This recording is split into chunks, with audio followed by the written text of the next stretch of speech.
We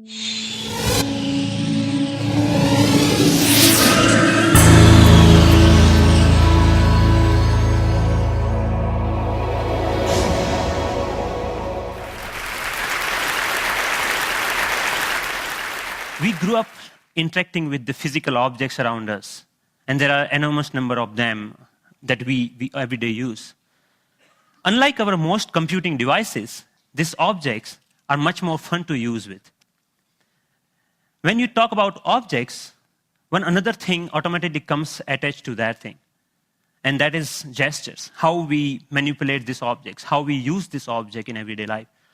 We use gestures not only to interact with these objects, but we also use to interact with each other. Like gesture of namaste, maybe to respect someone, or maybe in India, I don't need to teach a kid that this means 4 runs in cricket. It comes as a part of our everyday learning.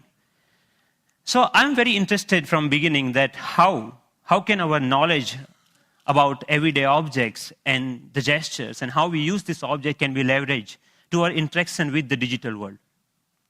Rather than using a keyboard and mouse, why can I not use my computer in the same way that I interact in the physical world? So I started this exploration around 8 years back, and it literally started with a mouse on my desk. Rather than using that for computer, I actually opened it. And most of you might be aware that in those days, the mouse used to come with a ball inside, and there are 2 rollers that actually guides the computer that where the ball is moving and accordingly where the mouse is moving. So I was interested in these 2 rollers. And I actually wanted more, so I borrowed another mouse from a friend, never returned him, and I have now 4 rollers. What interestingly I did with these rollers is basically I took them off from these mouses and then put in a one line. It had some strings and pulleys and some spring. And what I got is basically a gesture interface device that actually acts as a motion sensing device made out of $2. So here, whatever movement I do in my physical world is actually replicated inside the digital world just using this small device that I made around 8 years back in 2000. Because I was interested in integrating these 2 worlds, I thought of sticky notes. I thought, why can I not connect the normal interface of physical sticky note to our digital world? A message written on a sticky note with my mom on a paper can come to an SMS, or maybe a meeting reminder automatically syncs with my digital calendar. And a to-do list automatically syncs with you. But you can also search in the digital world, or maybe you can write a query saying, what is Dr. Smith's address? And this small system actually prints out. So it actually acts as a paper input-output system, just made out of paper.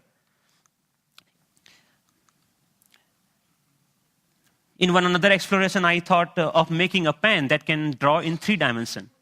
So I implemented this pen that can help designers and architects not only think in 3 dimensions, but they can actually draw so that it's more intuitive to use that way.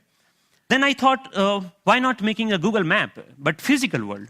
Rather than typing a keyword to find something, I put my objects on top of that. If I put a boarding pass, it will show me where is your flight gate. A coffee cup will show you where you can find more coffee, or where you can trace that cup. So this was some of the earlier explorations I did, because the goal was to connect these 2 worlds seamlessly. Among all these experiments, there was one thing very common. I was trying to bring a part of the physical world to the digital world.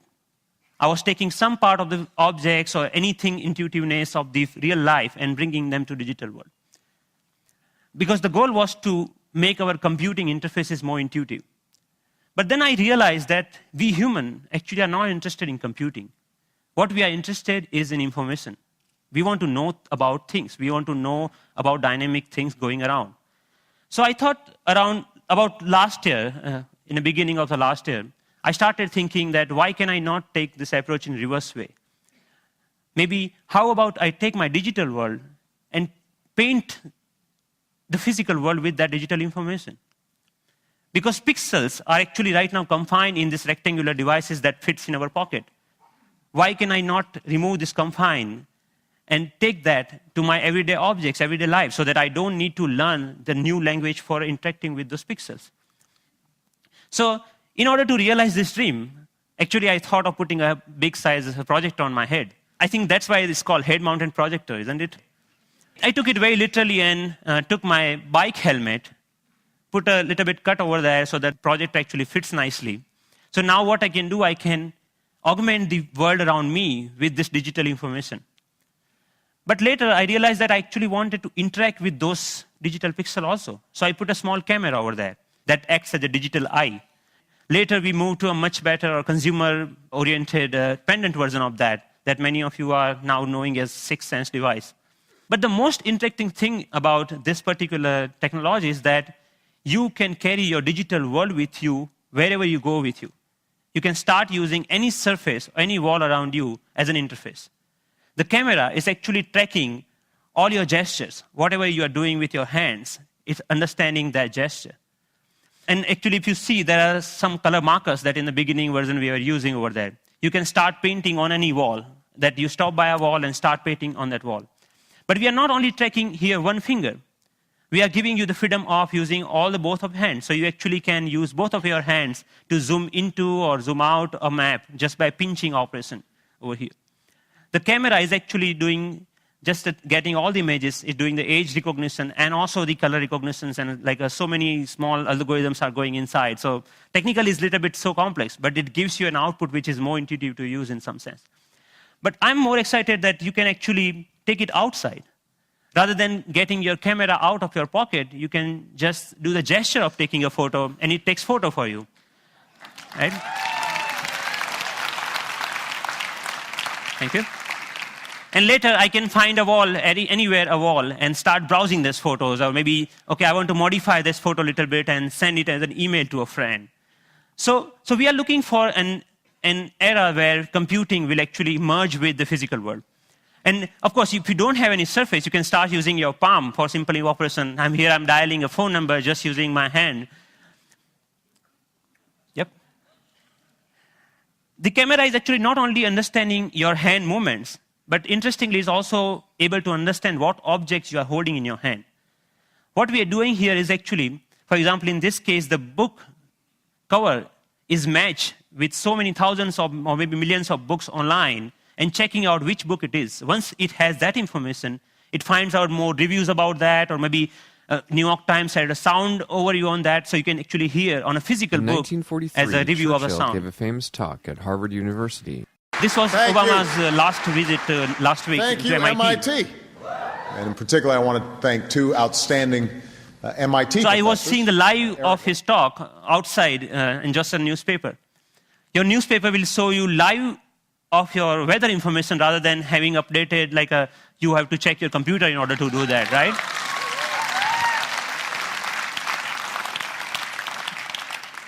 When I'm going back, I can just use my boarding pass and to check, my flight has been how much delayed. Because at that particular time, I'm not feeling of opening my iPhone and checking out a particular icon.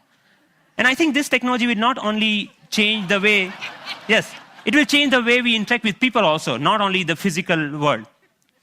The fun part is I'm going to Boston Metro and playing Pong game inside the train on the ground, right? And I think the imagination is the only limit of what you can think of when this kind of technology merging with the real life. But many of you argue, actually, that all of our work is not only about physical objects. We actually do lots of accounting and paper editing and all this kind of thing. What about that? And many of you are actually excited about the next generation tablet computers to come out in the market. So rather than waiting for that, I actually made my own and just using a piece of paper. So what here I did is remove the camera. All the cameras, webcam, have a microphone inside that camera. I removed that microphone from that. And that, just pinch that, just make a clip out of that microphone and clip that to a piece of paper, any paper that you found around. So now the sound of the touch is exactly getting me when exactly I'm touching the paper. But the camera is actually tracking where my fingers are moving. You can, of course, watch movies. Good afternoon. My name is Russell, and I am a wilderness explorer in Tribe 54. And you can, of course, play games. Here, the camera is actually understanding how you're holding the paper and playing the car racing game.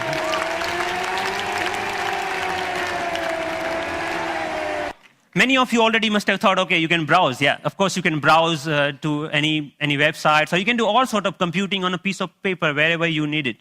So, but more interestingly, I'm interested that how we can take that in a more dynamic way.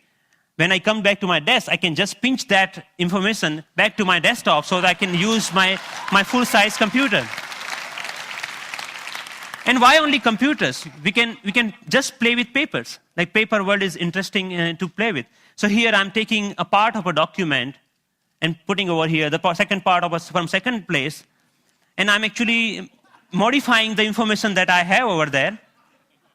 Yeah, and then I'm saying, okay, this looks nice. Let me print it out, that thing. So I have a now printout of that thing, and now, so the workflow is more intuitive the way that we used to do before, maybe 20 years back, rather than now switching between these two worlds. So as a last thought, I think that integrating information to our everyday objects will not only help us to get rid of the digital divide, the gap between these two worlds, but will also help us in some way to stay human, to be more connected to our physical world. And it will actually help us not end up being machines sitting in front of another machines. So that's all. Thank you.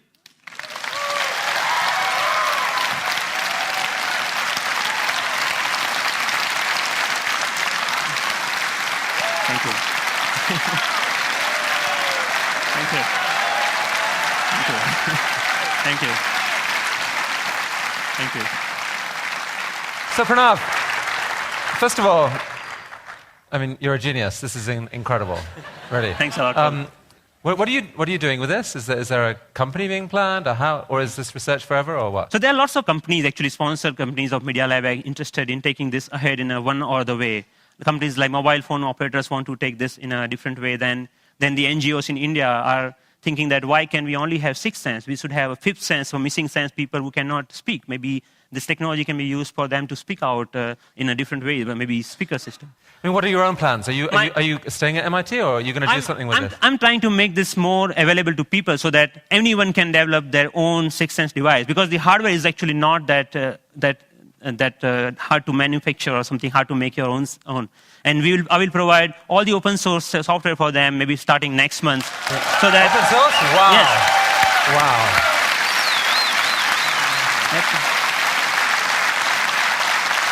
Are you going to come back to India with some of this at some point? Yes, of course.